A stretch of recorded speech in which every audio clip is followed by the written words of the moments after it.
Yang balik lagi di propaganda program sepak bola untuk Anda. Mantap. Kak, kita ada kabar duka ya Kak sebenarnya. Bagaimana super agen gitu Mino Raiola meninggal dunia gitu. Dia ini akan dikenang sebagai super agen dengan sejumlah tingkahnya dan ucapannya di media. Betul. Mungkin banyak klub yang nggak terlalu suka sama dia ya Kak. Pasti karena negosiasi dan segala macamnya lah. Gitu lah. Tapi Raiola ini adalah agen yang justru disukai sama para kliennya gitu, karena gimana dia mengetreat kliennya dan menaikkan harga mereka juga secara tidak langsung. Nah di segmen kali ini kami akan membahas mengenai apa untungnya menjadi agen pesepak bola. Betul. Nah ini ada yang pertama secara fungsi.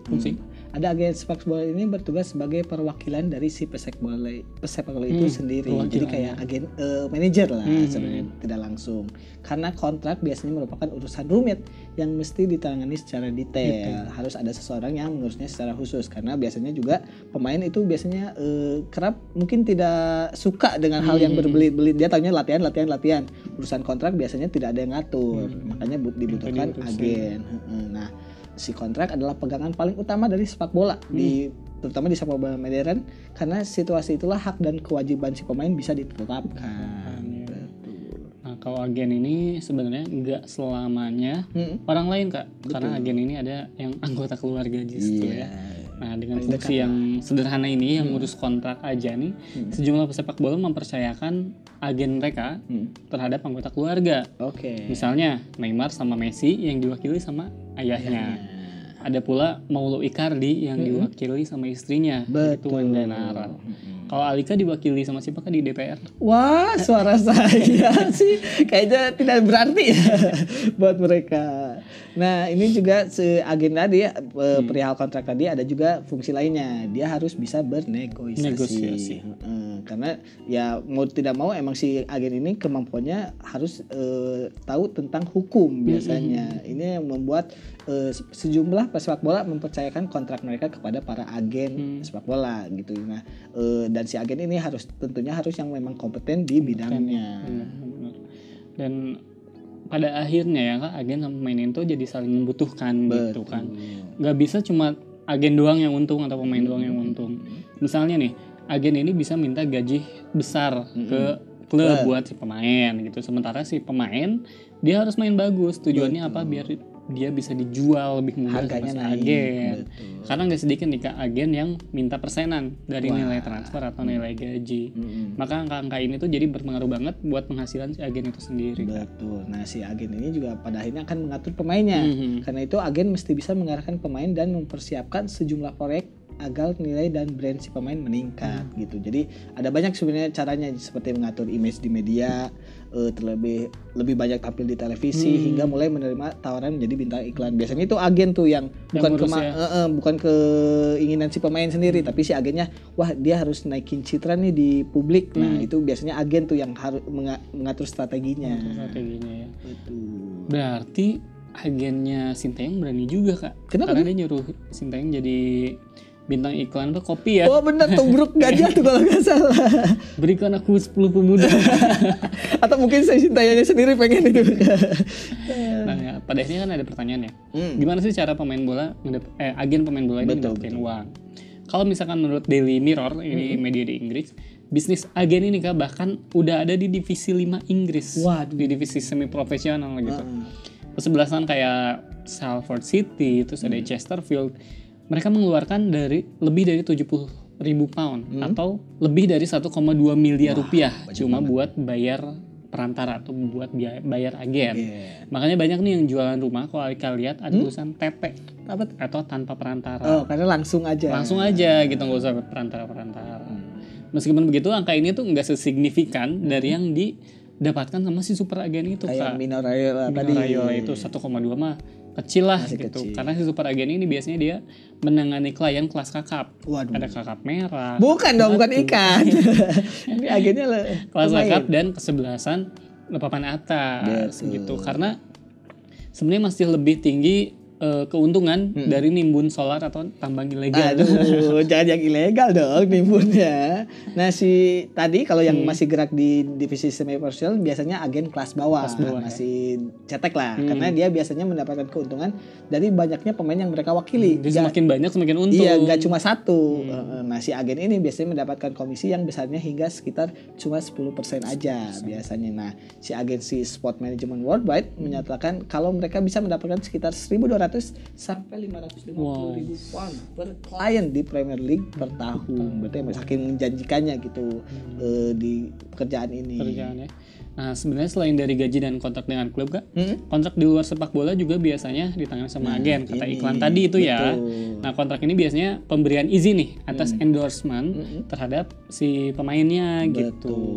Jadi contoh nih, Ronaldo itu mendapatkan 47 juta dolar dari endorsement pada 2018. Cuma dari endorsementnya doang. Bukan dari gaji, tapi dari endorsement. Nah ini selain menguntungkan buat Ronaldo secara finansial, juga menguntungkan akhirnya buat agennya, itu Jorge Mendes gitu. Jadi mungkin kata Jorge Mendes, Dok, buka celana. Gak gitu dong.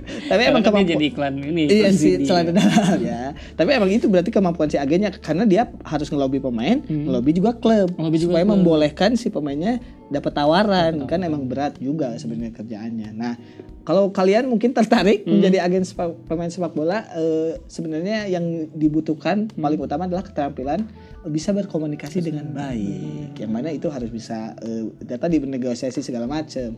Karena melihat proses kontrak semacam itu mereka udah kayak semacam jual beli. Jadi dibutuhkan agen yang keras kepala, yang mampu membuat angka tetap di atas tapi tetap paham batasan. Jangan terlalu berlebihan juga. Betul, dan itu harus dikomunikasikan yang tentunya dengan baik. Benar. Kayak misalkan saya beli sepatu nih ke Alika. Alika misalkan bilang, Kak ini sepatu berapa? 100.000. Terus saya nawar 90 Kak, mau nggak? Enggak ah, saya pura-pura pergi tuh. Terjadi di beberapa kota kan dipanggil gitu. Iya. Mas 95 aja gitu kan. Beda kalau misalkan saya bilang, Kak ini berapa sepatunya? 100.000. Langsung. Terus ke saya 50.000. Udah bawa pisau tuh. Emosi. Udah langsung kekerasan gitu. Itu kan yang waktu di Gede Bagi kalau nggak salah ada kasus Kak. Iya si saking pengunjung mau ditusuk. Iya, gara-gara nawarnya mungkin gak ngotak juga gitu.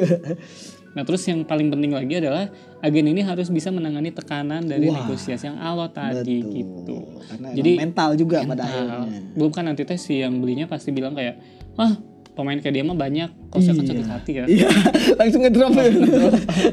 Kalau agen mah nggak boleh kayak gitu. Terus agen pun ya harus membuat klien mereka ini terlihat mudah dijual dan mengerti media. Skillnya. Contoh nih ya, Alika mungkin pernah lihat ya kalau di Jalan Soekarno-Hatta yang setelah Gede Bagi sana ada tulisan gede banget, tanah ini tidak dijual. Wah, benar juga. Sebenarnya kan itu strategi marketing gitu. Maksudnya itu kayak, berarti banyak yang nanya nih, saya beli sini gitu. Nah tapi sebenarnya nggak ada tes khusus Kak buat jadi agen sepak bola. Cuma kalau misalkan kita masuk ke dunia agen tanpa mengetahui ilmunya, ya resikonya bisa besar banget. Gitu. Nah ini sebenarnya pekerjaannya udah legal di beberapa negara di dunia. Nih si agen pemain biasanya harus mendaftar ke asosiasi negara yang bersangkutan. Jadi setiap negara tuh punya aturannya masing-masing soal agen ini. Contohnya nih di Inggris, agen itu harus mendaftar ke FA, yang mana ada tes khusus. Sehingga agen mendapatkan reputasi karakter dan reputasi baik. Jadi kayak punya lisensinya lah. Nah si FA ini juga biasanya mengecek catatan kriminal. Jadi harus ada SKCK. Buat jadi agen. Karena kita cuma bayar 30.000. Jadi mau pernah di penjara ataupun itu nggak ketahuan. Nah kalau lolos, ini kalau di FA ini si FA biasanya meminta biaya pendaftaran. Ada senilai 500 pound. Murah lah ya. Serta biaya keanggotaan tahunan minimal 250 pound. Jadi ya tetap ada yang ngurus sebenarnya. Nah dan kalau misalnya kita nggak punya background, udah nggak bisa ngobrol, nggak bisa nego, nggak ngerti hukum, ada cara paling gampang. Apa tuh? Jadi agen. Kita harus melahirkan anak seperti Lionel Messi. Langsung jadi bapak pemain bintang aja. Privilege ya. Kebalik, biasanya anak yang privilege bapak, ini bapak yang privilege anak. Jadi sandwich generation. Benar juga. Ya menarik banget ya bahasan kita di episode kali ini. Buat Anda yang ketinggalan, Anda bisa mengaksesnya di YouTube di galaga.id. Jangan lupa untuk terus menyaksikan propaganda program sepak bola untuk Anda hanya di channel setiap hari Minggu pukul 7:30 malam.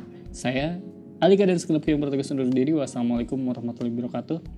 Salam olahraga. Salam kontrak.